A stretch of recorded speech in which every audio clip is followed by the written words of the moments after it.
বাড়িতে কোনো অনুষ্ঠান থাকলে মনটা এমনিই খুশি হয়ে যায়। আজকে যাচ্ছি পিসির বাড়ি, পিসির বড় মেয়ে মানে বড়দির স্বাদের অনুষ্ঠান আছে। বাস ধরে ওখানে পৌঁছে গেলাম। আগেই বলে রাখি, এই ভাইফোঁটার অনুষ্ঠানটা কিন্তু স্বাদের দিনই ছিল, কিন্তু কিছু পার্সোনাল রিজনের জন্য তখন আমায় আপলোড করতে মানা করেছিল, তাই এত দেরিতে আপলোড করছি। তো একে একে সবাই আগে ভাইফোঁটা দিয়ে দিল, আমিও ভাইফোঁটা দিলাম, কারণ আমার তো নিজের ভাই নেই, সেই জন্য ওকে ভাইফোঁটা দিলাম। তারপরে সকলে মিলে একসাথে ব্রেকফাস্ট করে নিলাম। ব্রেকফাস্টে ছিল লুচি, আলু বাদাম আর ছোলার ডাল, যেটা পিসি বানিয়েছিল আর খুব টেস্টি হয়েছিল। আর ওখানে আমি রেডি হয়ে গেলাম শাড়ি টাড়ি পরে।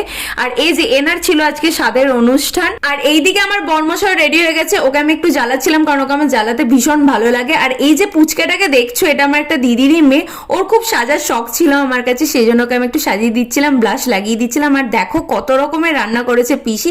কি কি হয়েছে নেক্সট ভিডিওতে শেয়ার করবো, তার জন্য কিন্তু ভিডিওটা একটা লাইক করে দেওয়া, চ্যানেলটাকে সাবস্ক্রাইব আর কমেন্ট করে জানো কেমন লাগলো। দেখাবো নেক্সট ভিডিওতে। ভালো থেকো, বাই।